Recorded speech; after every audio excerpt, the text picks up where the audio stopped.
नमस्कार साथियों की फैक्ट में आप सभी का स्वागत है। उम्मीद करता हूं कि आप सभी लोग बेहतर होंगे। सभी सनातनी और राष्ट्रवादी भाई बहनों से अपील रहेगी कि चैनल को सब्सक्राइब करिएगा, वीडियो को लाइक कर दीजिएगा और अधिक से अधिक लोगों तक शेयर कर दीजिएगा। सभी को सुबह की राम राम। एक बात कही जाती है कि अगर किसी देश के इंटेलिजेंस एजेंसी के अंदर या किसी देश के खुफिया विभाग के अंदर कोई गद्दार आ जाए या किसी के कहने पे कोई गद्दारी कर दे तो उस देश के लिए यह सबसे शर्मनाक स्थिति होती है। यह माना जाता है कि किसी देश के खुफिया एजेंसी में जो लोग काम करते हैं वो लोग किसी सामान्य व्यक्ति से अधिक देशभक्त होते हैं।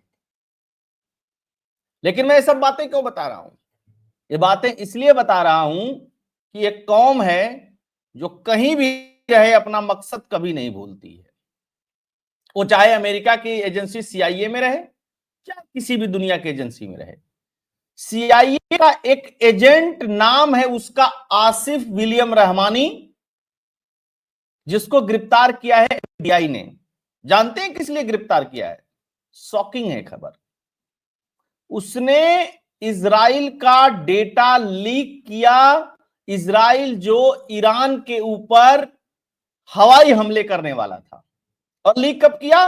16 अक्टूबर को। और इजराइल ने हवाई हमले कब किए? 25 अक्टूबर को। और इजराइल ने जो रिटेलिएट किया, एक बार पहले ईरान ने किया था उसके ऊपर, उसमें इजराइल को जितनी सफलता मिलनी चाहिए थी उतनी मिली नहीं। तभी से कहा जा रहा था कि अमेरिका से ही इजराइल की खुफिया जानकारी लीक हुई है। और ये आसिफ रहमान मिला कहां है?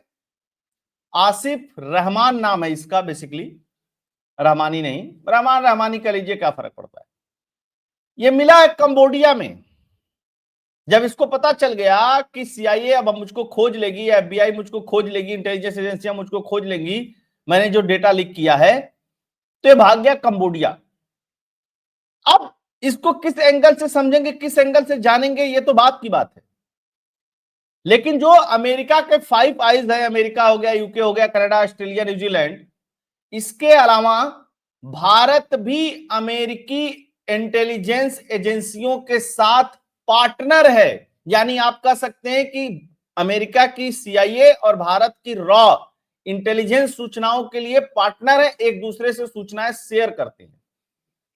अब कोई खुफिया सूचना हो, कोई महत्वपूर्ण सूचना हो किसी भी संदर्भ में, अगर वो शेयरेबल हो, एजेंसियां एक दूसरे से शेयर कर लें और इस तरीके के लोग एजेंसियों के अंदर हों, तो आप सोचिए कि कितना बड़ा बलंडर होगा, कितना बड़ा बवंडर होगा। इसका अंदाजा लगा करके देखिएगा। दूसरी महत्वपूर्ण बात, इसने किया तो किया ही, लेकिन जो बाइडेन ने, बराक ओबामा ने, बिल क्लिंटन ने, कमला हैरिस ने जो धनिया बोया है अमेरिका के अंदर, ये उसकी फसल काट रहे हैं।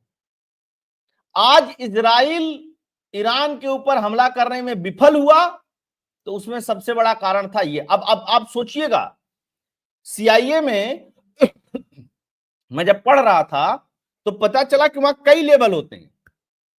हालांकि सारी एजेंसियों में लेवल होते हैं कि कौन सा डॉक्यूमेंट किसके एक्सेस में होगा। ये इतना बड़ा वाला एजेंट था कि इसके पास इजराइल और ईरान, हिजबुल्लाह, हमास, इन सब से रिलेटेड जो सूचनाएं थी उसका डायरेक्ट एक्सेस था। अच्छा, इसको सीआईए ने क्यों रखा? आप सीआईए जाने इसको। अक्सर सीआईए के बारे में, मोसाद के बारे में, कुछ कुछ एजेंसियां, केबीजी के बारे में अक्सर कहा जाता है कि ये ऐसी इंटेलिजेंस एजेंसियां हैं जिनमें सेंध लगाना लगभग नामुमकिन है। हालांकि सीआईए का डेटा पहली बार लीक नहीं हुआ है, पहले भी कई बार लीक हुआ है। अच्छा, विदेश मंत्री है एंटोनी ब्लिंकन। एंटोनी ब्लिंकन का पूरा खानदान ही वकील रहा है और एंटोनी ब्लिंकन का पूरा खानदान ही डिप्लोमेट रहा है, चाचा, भाई, ताऊ, सब। एंटोनी ब्लिंकन की कितनी बड़ी विफलता है। यूं तो बांग्लादेश में क्या होगा, फलाने जगह मानवाधिकार, दुनिया भर की सब चीजें अर्जी फर्जी चलती रहती है। पन्नू आ गया, इसने पैसा दे दिया, उसने पैसा, तुम लोगों को सब पता रहता है। और इतना महत्वपूर्ण और कितनी जबरदस्त पार्टनरशिप है इजराइल के साथ अमेरिका की, उसके बाद भी ये सब होता है। इजराइल के पीएम, पता चला है कि इजराइल के पीएम इस बात से बहुत नाराज है। क्यों नाराज है? नाराज इसलिए हैं कि इस तरीके के व्यक्ति को इंटेलिजेंस के लिए यहां पे लगाने की जरूरत ही क्या थी। मैं फिर से दोहरा देता हूं एक बात, मकसद कहीं नहीं भूलते। आसिफ रहमान अपना मकसद यहां पे भी नहीं भूला। उसको पता है कि इसकी सजा क्या होगी, उसको पता है कि एजेंसियां ढूंढ लेंगी, उसको पता है कि उस पर मुकदमा चल सकता है, उसको पता है कि उसका पता ही न चले, फिर भी उसने किया और उसने अपना फर्ज निभाया। उसने अमेरिका के साथ अपना फर्ज नहीं निभाया, उसने सीआईए के साथ अपना फर्ज नहीं निभाया, उसने फर्ज निभाया ईरान के साथ। भाई बंधु वाली बात है ना। इसीलिए जब लोग कहते हैं तो पूरे दुनिया में इनके ऊपर सिर्फ यही एक कारण है कि लोग शक करते हैं। तो आइए थोड़ी सी खबर को देखते हैं और किस तरीके से धज्जियां उड़ी हैं उसको भी देखते हैं। सीआईए अधिकारी ने किया ईरान पर इजरायली हमले का प्लान लीक, आसिफ बिलियम रहमान गिरफ्तार। अब कुछ लोग ये भी कह रहे हैं कि ये सीआईए में घुसने के लिए ईसाई बना, लेकिन नाम में इसने सिर्फ विलियम लगा लिया। अब ये अमेरिका में खबर चली, अब पूरा सोशल मीडिया इससे पटा पड़ा है। खबर 2 दिन पुरानी है, लेकिन अब जो निकल करके आया है, क्योंकि जब मैं वीडियो बना रहा हूं इसके 4-5 घंटे पहले ही न्यूयॉर्क टाइम्स ने और दुनिया भर के अखबारों ने उसका फोटो भी लीक कर दिया। उसका फोटो भी अब आ गया मार्केट में, अदरवाइज उसका फोटो मार्केट में नहीं था। एफबीआई ने इसको गिरफ्तार कर लिया, मुकदमा शुरू भी हो गया।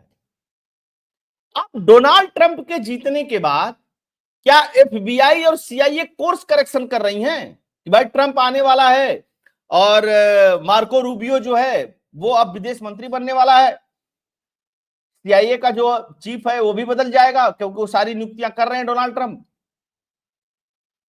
तो कहीं बात न लीक हो जाए, इसलिए इस मसले को एजेंसियों के सामने उठा करके और कोर्ट के सामने उठा करके रफा दफा किया जाए। क्या कारण हो सकता है? ओबामा पे बहुत सारे आरोप लगते रहते हैं, इस बात का ध्यान दीजिएगा। ये जो डीप स्टेट का नेक्सस है, क्या एफबीआई को समझ में आ गया कि अब इसको खत्म कर देना चाहिए, नहीं तो बाद में पता चलेगा तो ट्रंप जो है वो छोड़ेगा नहीं। अब मान लीजिए कि इसने ये काम किया है, इसने और क्या क्या लीक किया है और क्या क्या जानकारियां लीक की हैं। जब क्योंकि अब इजराइल के ऊपर जब हमला हुआ तो इजराइल का काफी नुकसान भी हुआ था, ईरान ने जब किया था। तो क्या अब ये सीआईए का बड़ा एजेंट था, तो क्या इसने इजराइल के ठिकाने कहां है, किस तरीके की सिक्योरिटी है, किस तरीके के बंदोबस्त है, क्या प्लानिंग है, वह भी लीक करके ईरान को दिया। अब इसकी जांच तो एफबीआई कर रही है और इसका जवाब एंटोनी ब्लिंकन को, जो बाइडेन को, सीआईए चीफ जो है वर्तमान में अमेरिका के, सबको देना पड़ेगा, क्योंकि बहुत गंभीर मामला है। और ये गंभीर मामला इतना गंभीर मामला है कि दुनिया भर की एजेंसियां डरेंगी कोई भी इंफॉर्मेशन को एक्सचेंज करने में कि भैया क्या पता ये लीक ना हो जाए।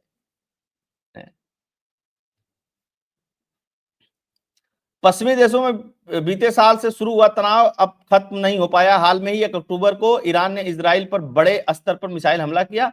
इस हमले में माना जा रहा था कि इजराइल भी ईरान पर बड़े स्तर पर हमला कर सकता है। हालांकि इजराइल की कोशिशों को झटका तब लगा जब ईरान पर हमले की उसकी प्लानिंग ही लीक कर दी गई।